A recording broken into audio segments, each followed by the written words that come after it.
Good morning, everyone. Hi, Mike. Hey, how you doing, Justin? Can you hear me? Good morning.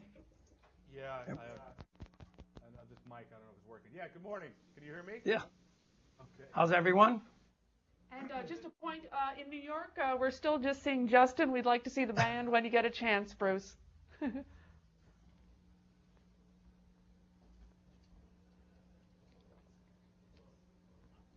know. Justin, There we can you go. hear me now? Yes. Great. Say a little louder. Can you, maybe a little louder, or is that on our end?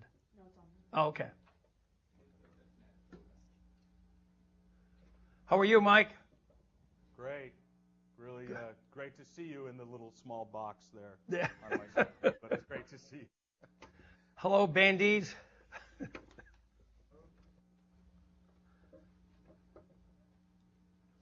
Everybody's doing fine? Yeah, say something, too, so we can get a dialogue going. Yeah, I can't tell if we're in communication. Okay. So we are going to play a little bit on Little Pixie 2 by Thad Jones, correct? Great, great. Maybe we should just fill in our audience a little bit about this piece and Thad Jones. And Thad Jones is one of the important modern jazz composer, arrangers, trumpet player, flugelhorn in the history of the music. If you are not aware of him, he co-led a band called the Thad Jones Mel Lewis Jazz Orchestra for many years here in New York City, and they played at the Village Vanguard Jazz Club every Monday for I don't even remember.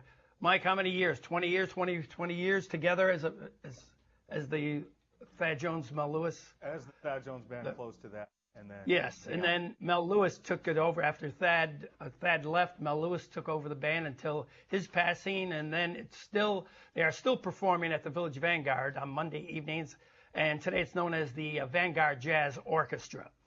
And Thad is, as I said, is regarded as one of the most important arranger, composer, flugelhorn, trumpet players in the history of modern jazz. This is one of the pieces that he wrote and made famous, and actually this was originally, if I'm not mistaken, was originally written for the Count Basie band, but Count Basie heard it and said, "Oh, this is not for us," and so that's really how the Thad Jones Mel Lewis Orchestra began, as kind of like Basie rejecting Thad Jones's music, and that was the birth of the Thad Jones Mel Lewis Jazz Orchestra. This is you should also be aware of that many of the compositions, arrangements that Thad Jones did are on what we call the standard chord changes of the Great American Standard Songbook. And this is based upon George Gershwin's I've Got Rhythm set of chord changes. So if you're familiar with that, that'll help you to keep track of what we're doing. Okay, without further ado, let's hear it, Mike. Okay. We're going to kind of start a little moderate tempo, and we'll do a little Sure. faster if you need. Okay. Sure. And we'll start right at letter A. Okay? Right. Okay. 1, 2, 1, 2, 3.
nice, everyone. Bravo.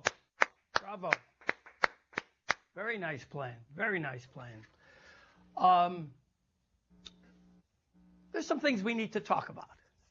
Okay? And I'm going to talk directly to the band, but also try to bring in our audience. I know we have an audience there too, and hopefully the suggestions that I am making will help you in understanding this music on another level. And remember, what we are doing is making art, and art is on many levels. Okay, and we are looking for the deepest level. And that's why this music will always be played, for the same reason that Bach and Beethoven and Mozart and Stravinsky will always be played. Well, Thad Jones will always be played, Louis Armstrong, John Coltrane, in jazz for the same reasons. And this is why we play not only the great composers, arrangers' music, but also why we play the Great American Songbook, because we are looking for a deeper, more meaningful reading. Okay? With all of that in mind, the two most important, guys, the two most important aspects of playing jazz, all right, are rhythm and sound. Okay? Rhythm and sound. Now, rhythm kind of speaks for itself, but sound is so important. Not only that it becomes you as an individual, you are your sound. So we need to work on that as individuals, but also there's strength in sound. You see? And this is very, very, very, very important. And I'm going to focus for a moment on those two aspects. Now, the rhythm aspect. As you all know, jazz swing feel is really the blues, and specifically the boogie-woogie solo piano style rhythmical feel. That a-doodle-la-doodle-la-doodle-la-doodle-la-doodle-la. If the tempo were like 1, 2, 3, 4, it would be a-doodle-la-doodle-la-doodle-la-doodle-la-doodle-la-doodle-la. It kind of like bounces along. Sometimes we like to say that jazz swing feel is triplet-y music, and it kind of is, but it really comes from West Africa, and it's somewhere in between triplets and dotted 8/16, and it's just something that we feel. Okay? Now, with all of that in mind, there is also a jazz clave that goes with that. Okay? Now, the jazz clave, at least I call it a jazz clave. It says like this. If the tempo's like 1, 2, 3, 4, 1, 2, 3, it says top, top, top, top, top, top, top, top, top, down, down, down, down. So now we have the yin-yang, you see, between the horizontal and the vertical, and this is what we have to feel so that everything we play is right in the pocket, you see, and we have to do a better job at playing better time. Okay, this is everyone. And by the way, I should tell our viewers that all those rests that you heard when the rhythm section was playing is because those were the brass parts. And what Mike has here is just the saxophone and rhythm, so we're missing the brass players here today. So be aware of that all those empty spots, so to speak, in the music were where the trumpets and trombones play. Anyway, focusing in on the saxophones. So we need to hear if the tempo, again, is like 1, 2, 3, 4, 1, 2, 3, 4, the band, where they are placing the notes and where you guys are playing the notes is that boogie-woogie, right? That's the emotion of the blues, which is do-la-do-la-do-la-do-la-do-la-do-la. And as the tempo gets faster, it becomes more of what I call a wiggle and a jiggle. It goes, as the tempo's like 1, 2, 1, 2, 3, 4, a wiggle and a jiggle and a jiggle and a wiggle and a wiggle and a jiggle and a jiggle and a wiggle and a wiggle and a jiggle and a wiggle and a wiggle and a jiggle and point the time. We said time. I said time is fine. We said time. I said time is fine. I said down. I think down. I said down. I said You understand? So we have to hear the metronome. You are hearing the metronome too much like tick, tick, tick, tick, tick, tick, tick, tick. If anything, it's tick, tock, tick, tock, tick, tock, tick, tock. But it's like a tick, a tock, a tick, a tock, a tick, a tock, a tick, a tock, a tick, a tock, a tick, a tock, a tick. With legato phrasing and an upbeat emphasis. So we need to focus on that, and you need to place all your notes on the upbeat and downbeat. Now, that's another thing. You're playing too much from the downbeat to the upbeat. You're playing too much on your phrasing. You're playing too much like doodla, doodla, doodla, doodla. 1, 2, 3, 4, 1, 2, 3. You got to play more a 1, a 2, a 3, a 4, a 1, a 2, a 3, a 4. It comes from the upbeat to the downbeat, and this is how we get forward motion. It makes it lighter, and we get forward motion, and it propels and swings much deeper. So, as I said, it's a combination of that. And look, what you're doing is very good, very good. But remember, art has layers. We want to get to the deepest layer, and this is what we need to do. And as I said, rhythm is number 1. In jazz, and I know the students know this, but I'm talking to the general audience. In jazz, everyone is a drummer. You see, it looks like a saxophone, it looks like a trumpet, it looks like a trombone, but it's a drum. Okay? By that, I mean everybody has to play the beat. Everyone plays the beat. It isn't like the drummer plays the beat or the bass player plays the beat or the rhythm section plays the beat. Everyone plays the beat. So, in effect, everyone is a drummer. You see, the only thing is, like the saxophone, see, they forgot to put the head on the saxophone. And here's their sticks. You see, their fingers are their sticks. And trombone players, their fingers are the slide. Of course, they're missing the head too. You know? And then the trumpet players, the valves are your fingers. You see, obviously, the fingers are the piano, and the fingers the bass, hands the drum. So everybody is a drummer. Everybody has to play the time. Okay? With that in mind, can we take that first section again at A? Okay? At A, and Mike, is this tempo okay if I do like slow? 1, 2? That's good? Okay, great. You want to count it off? Go ahead, because you're there. Let's count it off. Okay? In there? Yeah. Good. 1, 2, 1, 2, 3, 4.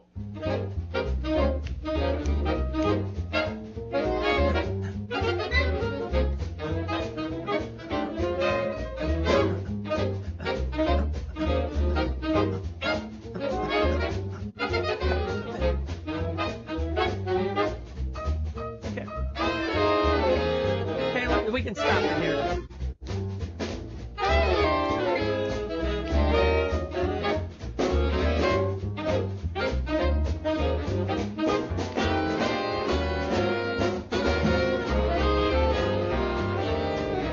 Okay, Mike. Okay. All right. Okay. Good. Okay, that's the idea. Now, there's a bunch of things in here.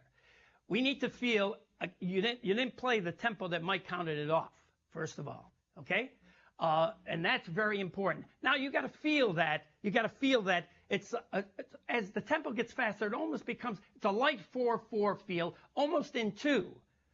You know, and it's a wiggle in, a jiggle in, a jiggle in, a wiggle in, doodle in, and play from the upbeat to the downbeat. Up, down, up, down, up, down, up, down, up, down, up, down, up, down, up, down, up, down, up, down. So it's a wiggle in, a jiggle in, a jiggle in. Every note, and when I say a wiggle in, a jiggle in, a wiggle in, a jiggle in, a jiggle in, a wiggle in, every note is in there.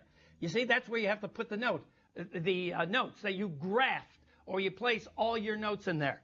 Now, with that in mind, all your quarter notes here have to be short and fat. They're not fat enough.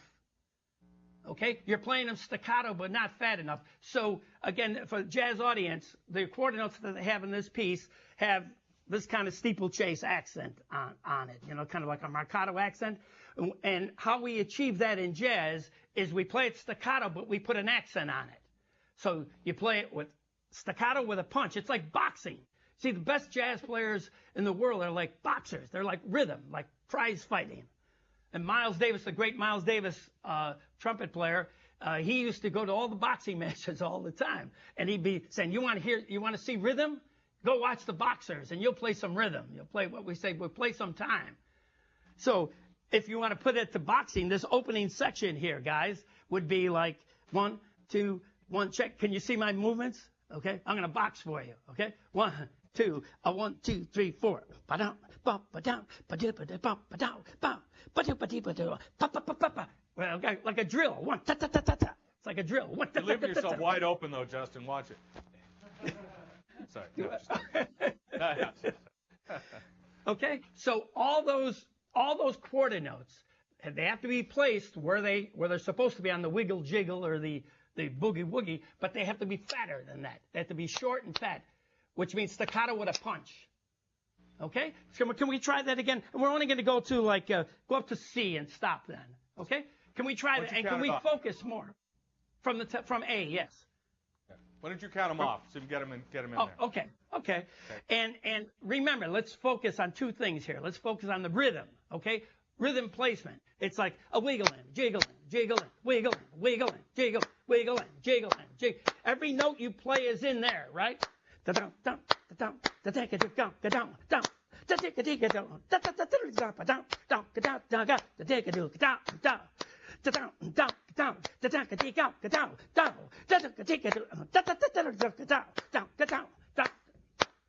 And so forth. Okay? We try it from A. Here we go. 1, 2, 1, 2, 3, and.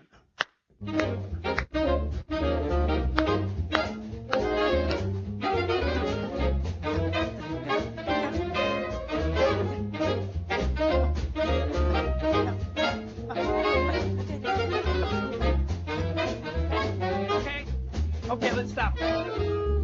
Let's stop. Okay, much better. Much better. Now it's starting to swing harder, and that's what we need to do.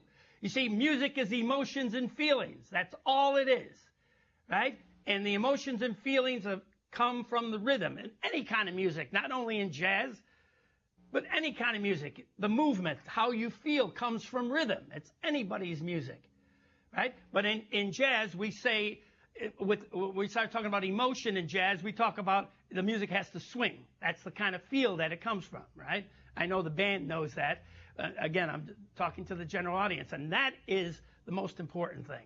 Now, that was better, but can we focus again? Let's go up to B, okay? We'll play A, repeat it, repeat A, and stop at B. That's better, but it's got to be deeper than that, okay? It's got to be deeper, and you got to say, it's like a snap, crackle, oh, and pop, snap, crackle, oh, and pop, snap, crackle, oh, and pop. A wiggle and a jiggle and a jiggle and a wiggle and a wiggle and a jiggle and point to time. I said time. I said time is fine. I said time. I said time is fine. I said a wiggle and a jiggle and a jiggle and a wiggle and you hear that? A wiggle and a jiggle and a jiggle and a wiggle and a wiggle and. You understand? That's the way it has to feel. Okay, Mike, why don't you count it off because when I did before it was late when they came. A little delay in the time. Yeah. Okay. Okay. About where you had it just now? Yeah, for now. Yeah. Good. Okay. Good. Here we go. 1, 2, 1, 2, 3, 4.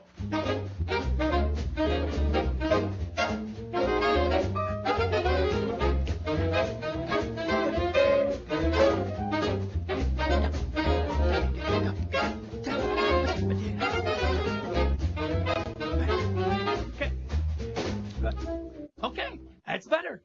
We got to get a little bit more forward motion, and that's going to come from that snap, crackle, and pop, right? And thinking from the upbeat to the downbeat.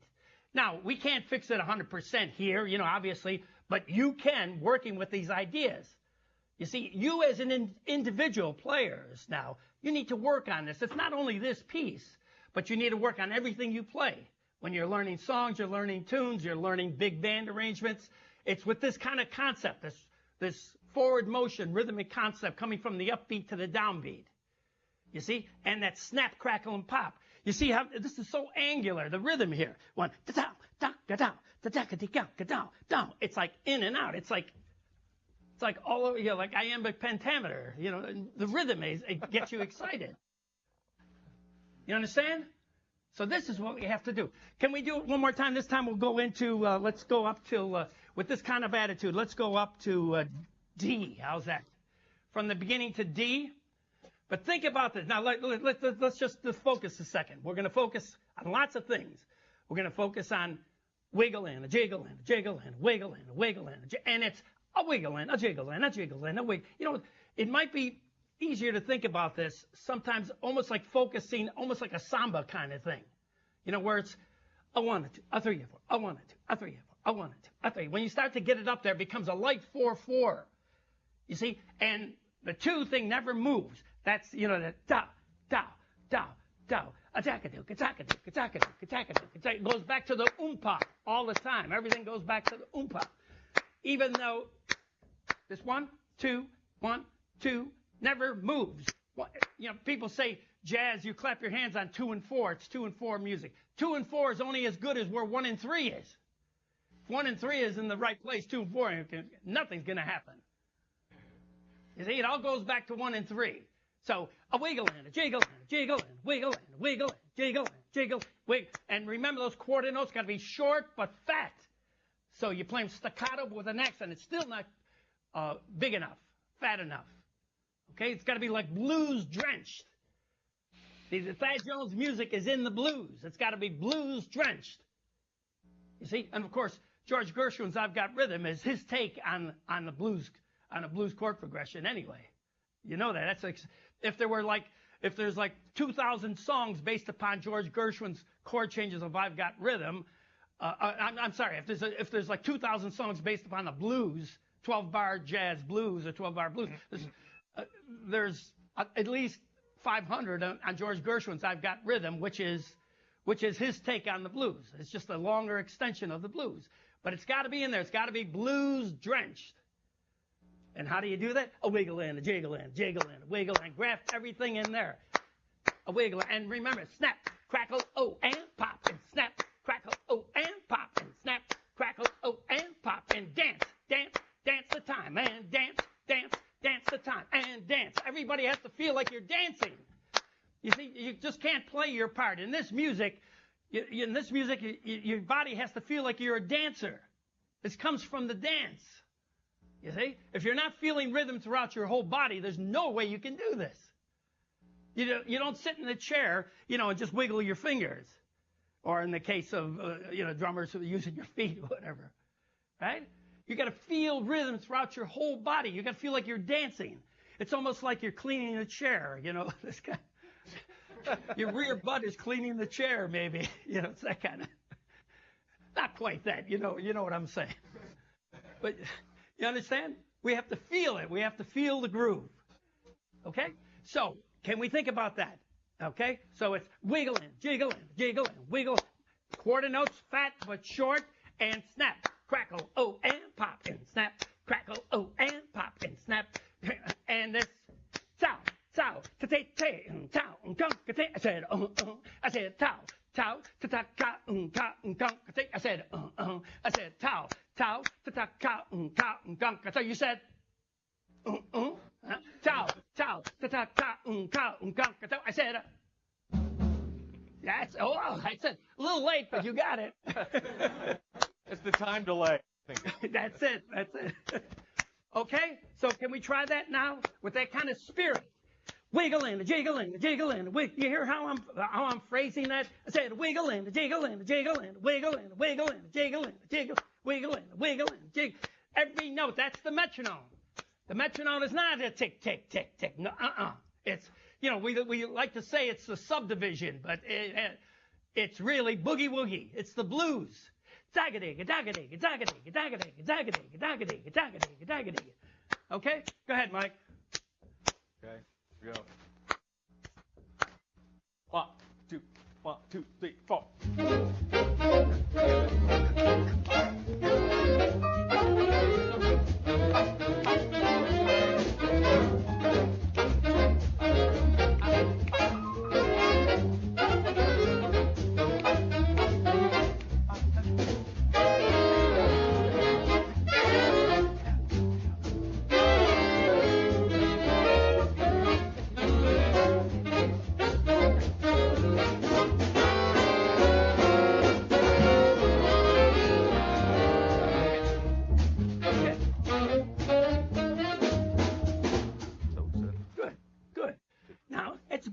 We're still not thinking rhythmically enough from the upbeat to the downbeat. And this is in the rhythm section too. Okay? In the rhythm section too. On the bass lines, you're playing walking bass. It's zakadoo, zakadoo, zakadoo, zakadoo. It's on drums. Jankadan, jankadan, jankadan. You say zakadoo, zakadoo. Piano. Pat, that kind of thing. Everybody, it's got to be deeper, deeper, deeper. Now, let's talk about sound and balance a little bit. Okay, as I said, the two most important aspects of playing jazz music are rhythm and sound. Sound is you, okay? We need to work on sound. Your sound is you, and sound has strength. It's the same way as my voice sounds one way When Mike's talking, he has a different voice. Each of you have a different voice. We all look differently, but we're all of significant importance. The world would not be the same if we weren't there. The world would be different. All of us makes a contribution. We are all significantly important in the development of the world. And that's what this is. This music is development. It's like making everything happen on a more meaningful manner. So all of your parts, say the 5 saxophones, right? Let's focus on the saxophones for a minute. Each of you are very important. Your sound has to be big, fat, full, blues drenched.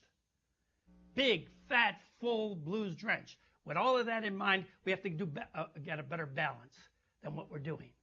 Okay? We're not playing strong enough. It's like you have to, I know you're aware of this. I know you're aware of this, but you need to play to the lead player, but you have to be able to hear the other players too. In other words, everybody plays to the lead alto saxophone player, but the first tenor player has to play to the lead alto, but has to hear the second alto or the other tenor on the other side in the baritone. You have to hear that. You have to be able to dissect that while you're pointing to the lead alto. Vice versa, the same thing with the baritone. Baritone has to play to the lead alto, but also has to be able to hear the tenor player next to him and or the tenor player on the other side and vice versa. We're not listening enough, okay? It's like people that talk, I never stop. You know, they never hear anybody. Well, this music is call and response, question, answer. We have to talk to each other. We have to listen. You see? You understand? So, can we try this again? Maybe from, how about from letter C, and we'll go on this time. And can we think about this sound thing and balancing? Okay? Sound and balance. And by the way, intonation. Okay? Think about intonation a little bit. Those inner voicings. Okay? Inner voicings. Be careful. Be careful. Play up to the lead players, but by the same token, make sure that you're listening. And you listen with your heart, and you listen with your ears. Listen with your heart first, and listen with your ears. You understand? Okay? Can we do that, please? Mike, you want to start from C? Sure. Great. C. You got it? Yeah. You got all that now, guys? All right. C. 1, 2, 1, 2, 3, 4. Okay. Stop. Mike? Yeah. We lost the snap. Now you're thinking about sound and you forgot the snap, crackle, and pop. Right? Snap, crackle, oh, and pop. Snap, crackle, oh, and pop. Wiggling, jiggling, jiggling, wiggling, wiggling, jiggling. Point the time. I said time is fine. I said wiggling, jiggling, jiggling, big snap, snap, snap, snap, snap, crackle, oh, and pop, and snap. Okay? Now you got to do, there's a lot of things you have to do. Yeah? Okay? Go ahead. Okay. 1, 2, 1, 2, 3, 4.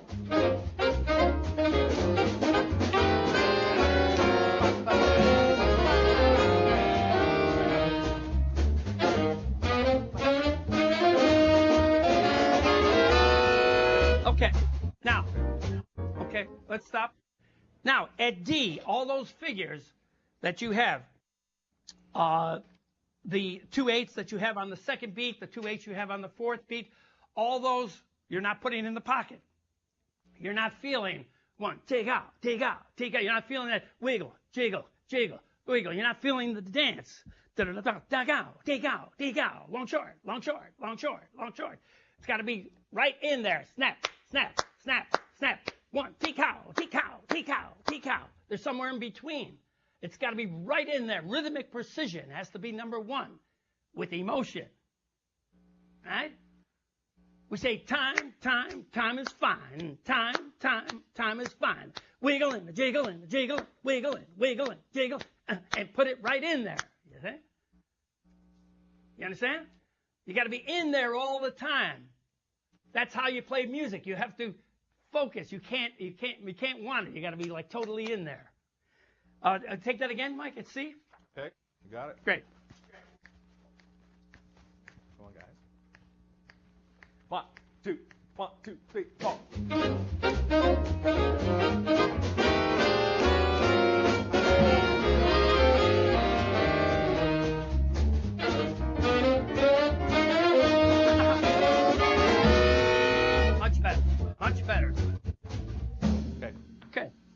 better. Now, you see? Now, those 2 bars at D, much better. It's you're feeling the ghosted note. The upbeat that's not there that time. It was great. You didn't do that before. But you see, that's what you have to feel. That means you're feeling the subdivision. Right? And which is really a wiggling, a jiggling, jiggling, wiggling, wiggling, jiggling, jiggling. You see, at a slower tempo would be doodle-la, doodle-la, doodle-la, doodle-la, doodle-la, doodle-la, doodle-la, doodle-la, 1, 2, 3, 4. Doodle-la, doodle-la, doodle-la, doodle-la, doodle-la, doodle-la, doodle. And going always from the upbeat. But as it gets faster, the notes come closer, the tempo gets faster, and it becomes a light 4/4 feel. And that's the bebop feel. See, this comes out of the bebop. Bebop was like some people like to call hard bop styles, right? And the notes come together. It's still 4/4, but it's a lighter 4/4, almost like in 2. And that's why as it gets faster, and when they first did this, by the way, when the Thad Jones Mel Lewis band first started playing this, it was slower. It was a much slower tempo. Mike, did you ever play this with the Vanguard Orchestra? No, I didn't, but okay. Okay. Unfortunately. Well, when they first played this, it used to be a much slower tempo. And then it got fast. And at the end of when Thad had left the band and Mel Lewis took the band over, Mel always said, Thad's tempos are too slow. It should be faster. Right. And so there's about 3 or 4 recordings of this, and every one has a different tempo to it. If you check them all out, you see. So if you start to get this thing really going, really moving, and at the end of the career, they were playing this. Wiggling, jiggling, jiggling, wiggling, wiggling, jiggling, jiggling, wiggling, jiggling, wiggling, snap, snap, crackle and pop, and snap, snap, crackle and pop, and snap, snap, and again, now we're really dancing. We're really dancing. Okay? You understand? But you got to feel that subdivision so the time goes right in the pocket. The beat has to be in the pocket. Okay? Anyway, that was so much better at letter D. That's the idea. What I'm trying to do is instill concepts into you guys. You play great. You play great. But as you know, we are artists, and we're looking for the deepest meaning. So we got to get inside. This is why we will always play all the things you are. Right? We'll always play, whatever. Night and Day, whatever the standard song, the great songs of George Gershwin, of Cole Porter, whatever.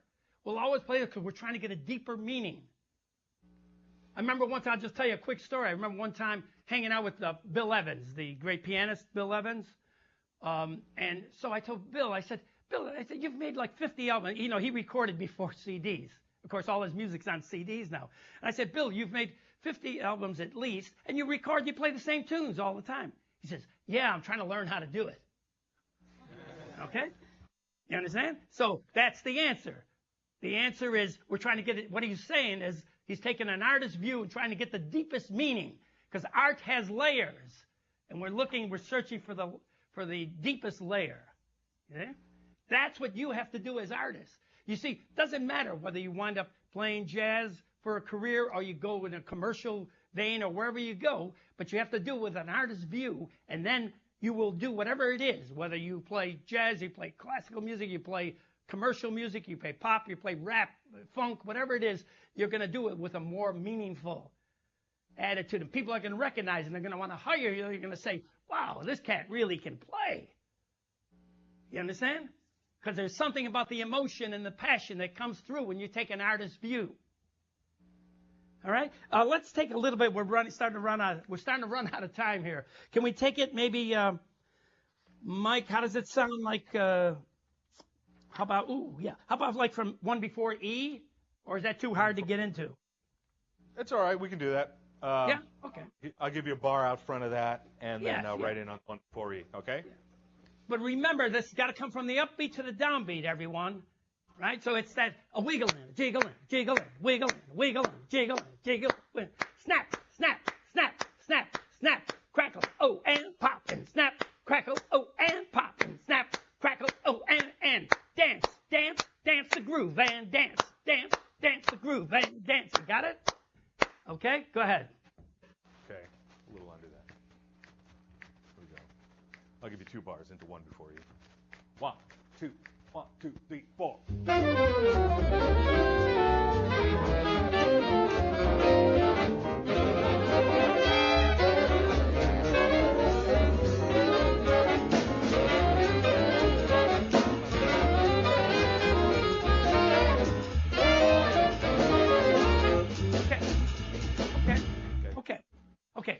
this is a new section, which we haven't done before. So you're playing it like you were before, which is basically fine, except it's not swinging hard enough. It's not deep enough. You see? We have to make everybody stand up and say, wow. Everybody that's listening to you stand up and wow and say, oh, man, I want to dance. I want to move. If they're sitting in the chair like this, you're in trouble. That means when they're sitting in the chair like this, it means there's nothing happening. So, but if they're sitting in the chair and their eyebrows start to go up and they start, ooh, ooh, ooh, feels so good, and ooh, ooh, feels so good, then, you see, then you're saying something. But the audience can't do that unless you're feeling that. And how do you feel it? It's, again, coming from the rhythm and the sound. So can we just try that? I know we're basically out of time. Can we just try that one more time? Same thing. Try to feel it, the wiggle and jiggle thing, you know. Try to get into that wiggle jiggle. You can really exaggerate those accents too, and then coming into it. Yes, absolutely. Yep. Okay, here we go. Okay. 1, 2, 1, 2, 3, 4.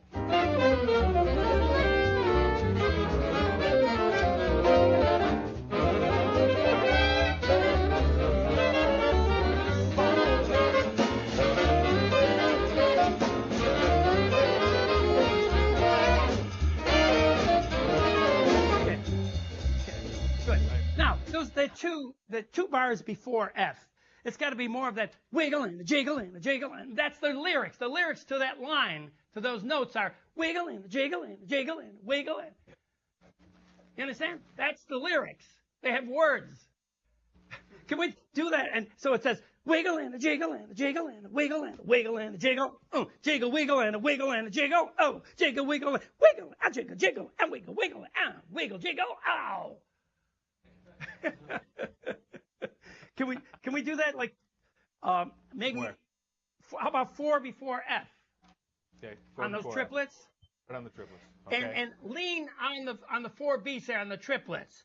Put an accent on 1, 2, 3, 4 of that measure 4 before. Lean on that, and then go to the 2 before F. It's more like that wiggle and jiggle, wiggling, a jiggle, because we're back to the 8th notes. You understand? Okay. 4 before F? Let me just try it. Go ahead. Here we go. On the triplets. 1, 2, 1, 2, 3, 4.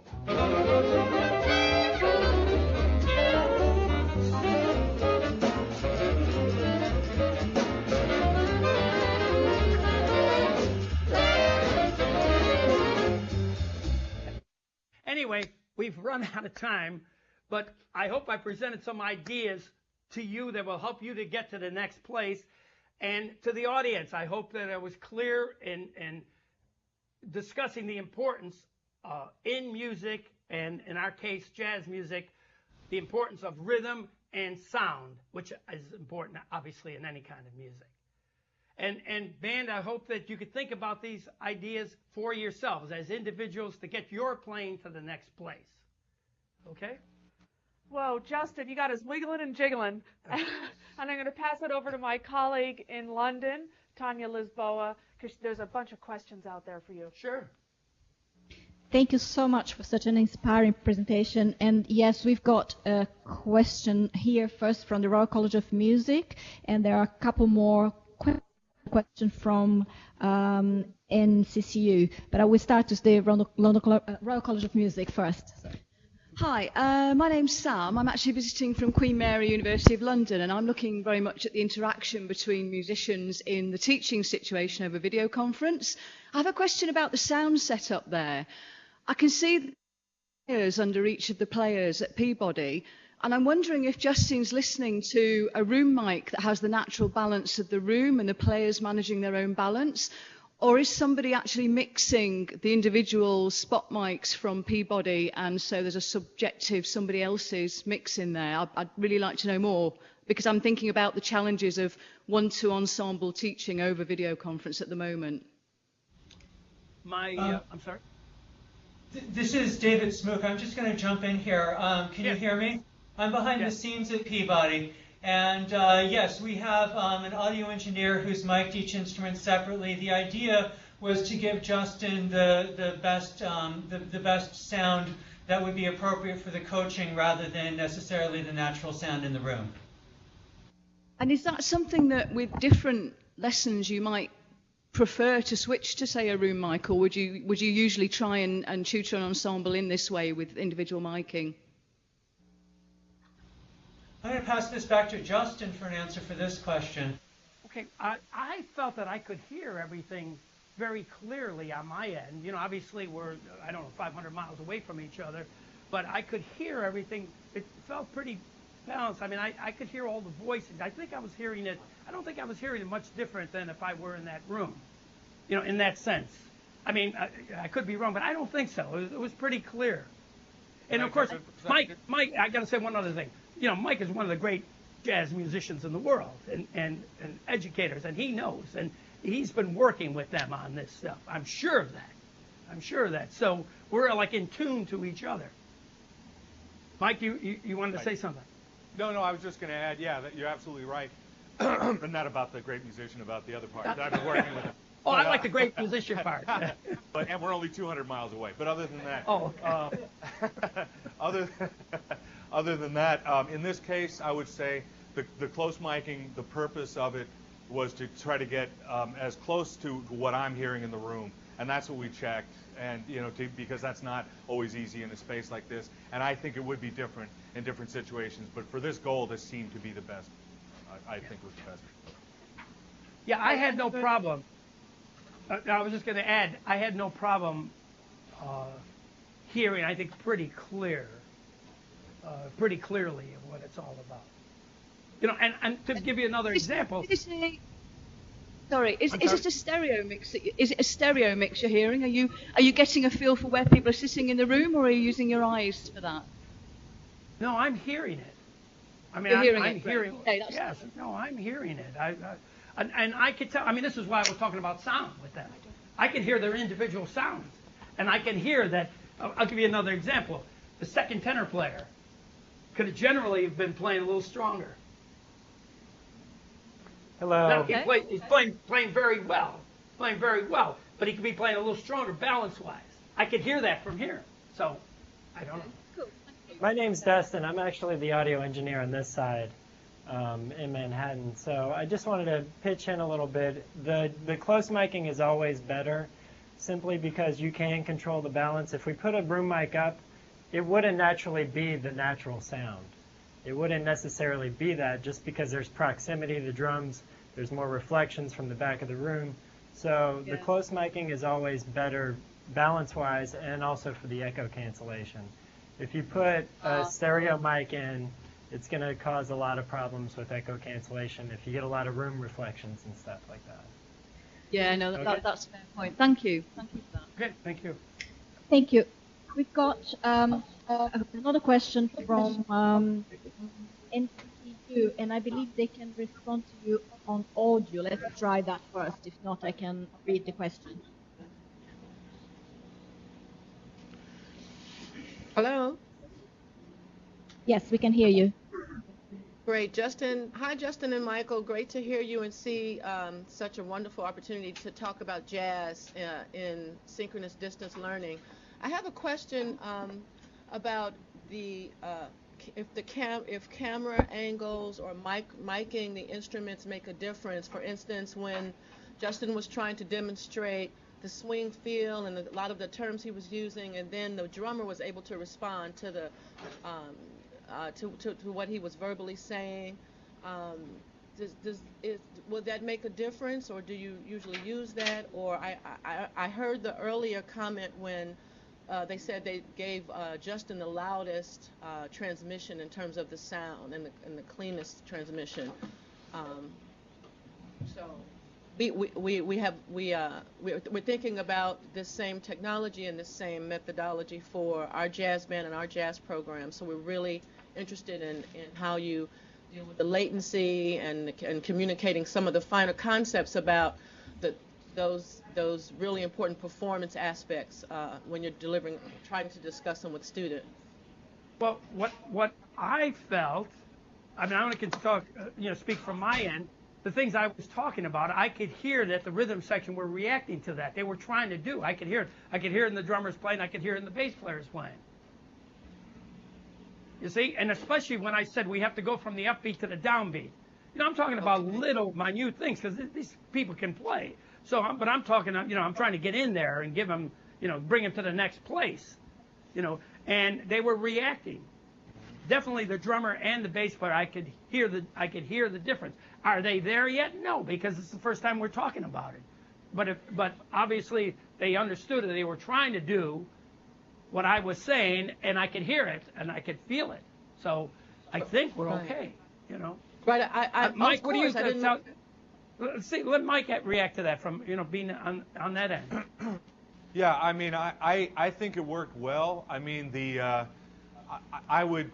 I like the idea of being able to sort of tweak these things a little bit and try some different approaches. But first of all, Justin was so clear in what he was presenting that it would have been really hard on this end not to get it, even when there was some visual latency. If you're watching, sometimes it was, you know, like the clapping on this end sometimes wasn't completely, you know, syncing up visually and all that, but it was so clear what you were putting across that I do think that they were getting it. And so I, you know, I think this is great. I think it's working amazingly well, but there's still some things that need to be tweaked, and maybe having a faster way of making changes, camera angle changes and stuff would in real time would maybe be better. But I thought it worked very well.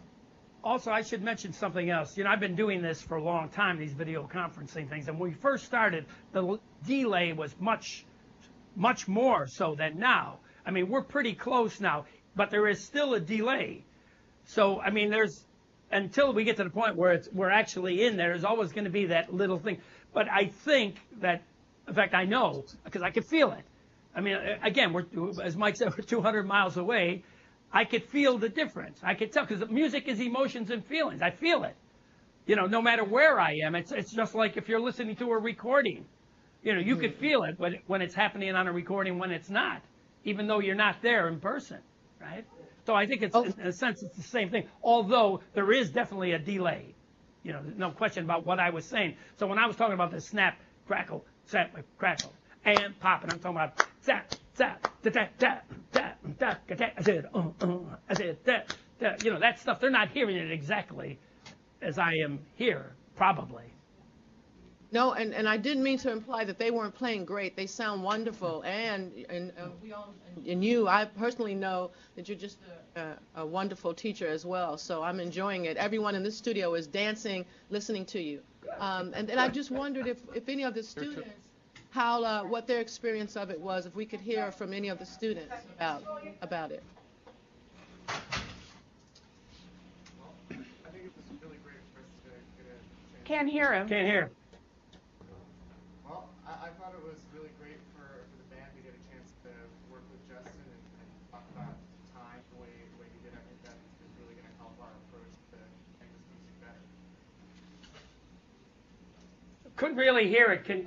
Mike, can you repeat what he said? Or Well, Alex just said that he thought it was great to have a chance to work with you, and that he thinks that the concepts that you conveyed are going to really help them to play the music better.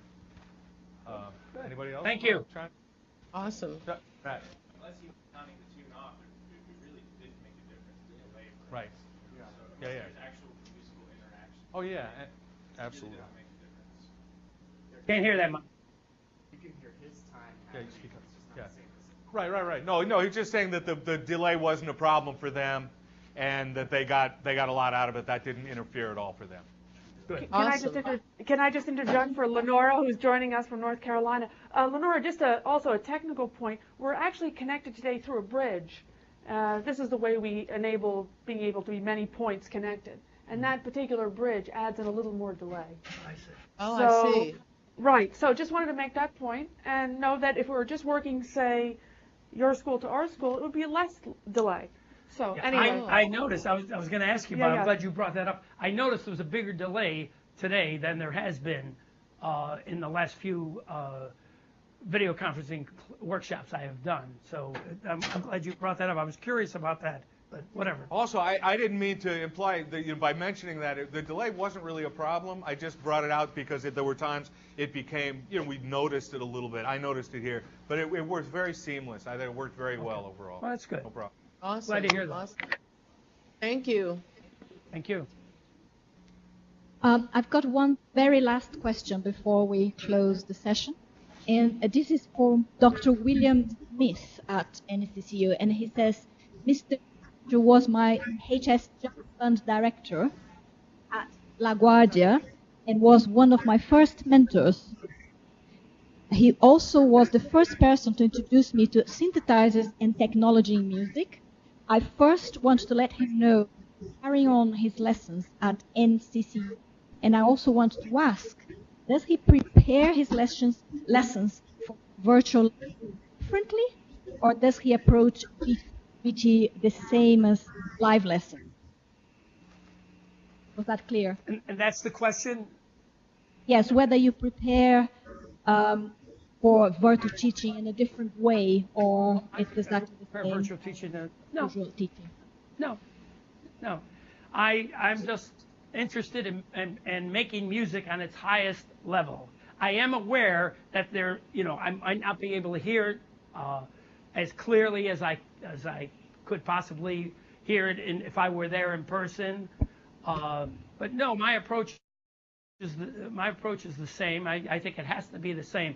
But I have an awareness that there's possibly a delay of some kind, and possibly, but I could hear it I hear it in the playing, and I'm reacting to what I'm hearing. So I don't adjust anything. I'm just aware that we do have those problems, but I don't think I adjust, or lower my standards, if you will, or whatever. Does that answer the question? I think so. Thank you very much. I think we're coming to an end, and I want to say thank you very much to Manhattan School of Music and Peabody Institution, and to Justin DiCiocci and Michael for such an inspiring masterclass demonstration. It's great to get towards the end of our day and indeed of the conference with this wonderful live music demonstration of teaching via video conferencing.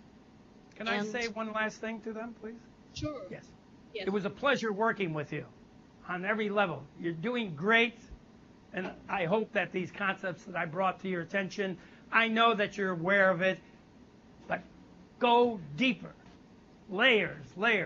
Take an artist's view, and then you will be successful at whatever direction that you decide to go in. And your life will be more meaningful too. Thank you so much. That's very valuable to all of us. And I will now handle this over to George Hess in Singapore for the closing remarks and discussions on what's next for this great ISSDL adventure of ours. And from us here at the Royal College of Music, thanks so much for this exciting 2 days. I've certainly learned an enormous lot about the potential of the technology and where this is going, both for music and for general education, and so on and on and on. So thanks to all the collaborators, all the participants, and over to you.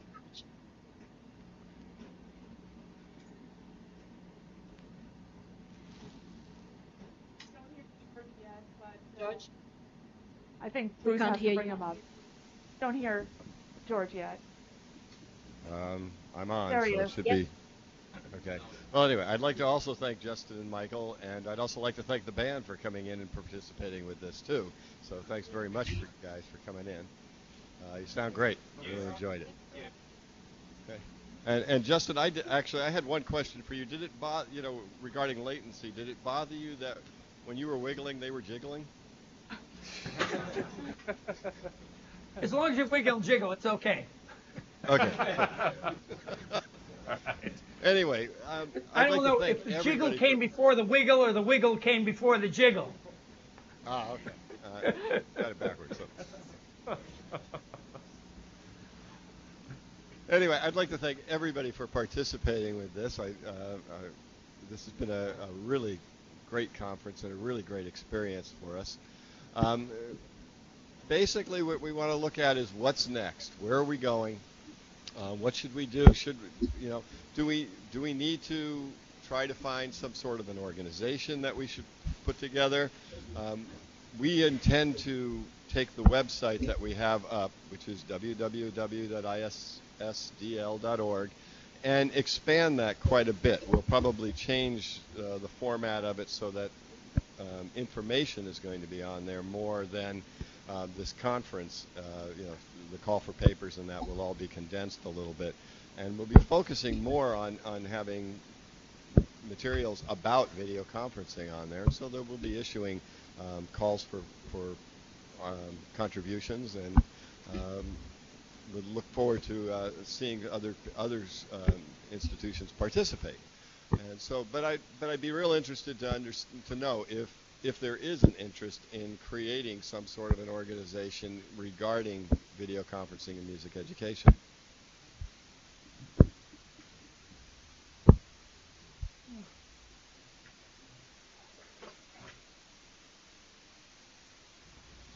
This is David Smook again from Peabody.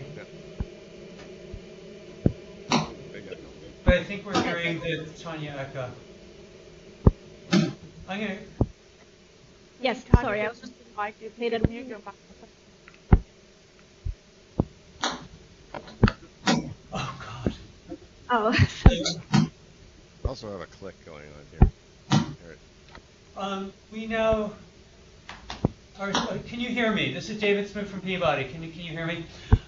Yes. I think at this point, it seems like this is the sort of thing that perhaps we should follow up with in chatting and start the conversation more toward the long term, and maybe get the participants who are involved to come together in this chat room or some other chat room over time to see what kind of interest there is over the next week or so. Well, I also let's pass this on to Christiane, because she also had an idea of one way of us that we could put this together. Yeah, I would like to add that I'm sure a lot of you are familiar with LinkedIn and might use it personally for your business contacts, but there are also LinkedIn groups.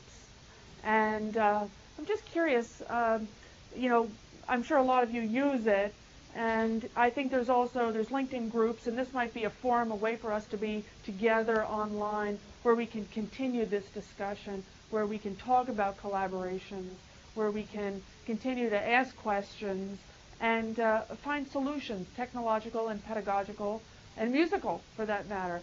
So I'd like to put forth that being a possibility.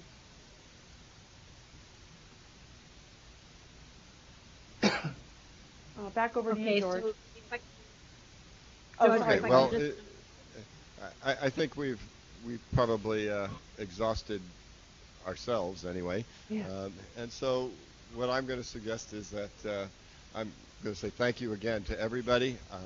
Thank you to Christiane Orto at Manhattan School of Music, Tanya Lisboa at Royal College of Music, David Smook at Peabody Institute, Bruce Bertrand, who helped everything and basically made all of this happen, and without him we would be nowhere. And Internet 2, of course, and then our great keynotes, Thomas Hampson and Michael Tilson Thomas. And I'd like to invite David and Christiane and Tanya to also say their final words. Thank you, George. I'd like to join you in offering my thanks to all the participants, including, of course, our fantastic keynote speakers and everyone who presented master classes. Bruce Bertrand has been amazing. And also to point out some of the people who've been operating behind the scenes here at Peabody Conservatory.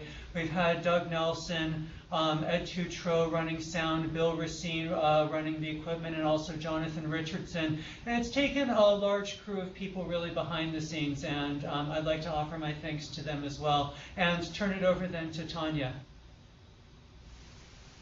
Yes, from us here at the Royal College of Music, big thank you to all the organizing institutions and for the invitation to us to participate. This has been incredibly valuable.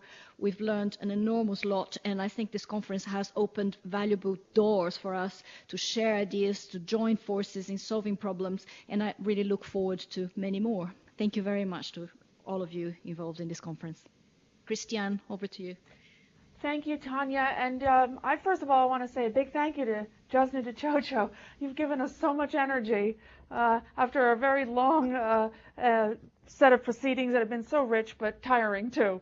And of course to the band, I see they're already on to the next, but we're so grateful to Peabody and Mike Formanak and the band for playing today. It was just super and such a great way to end. I mean, really, just to have this ensemble clinic, super. And so I echo my colleagues here. Thank you on behalf of Manhattan School. We, as organizers, will be looking forward to the next steps. We'll be meeting and convening and talking about our next steps. And certainly want to remind everyone that the proceedings have been recorded, and we'll look forward to posting them on the issdl.org website. So I think at this point we are officially adjourned, and I thank you all.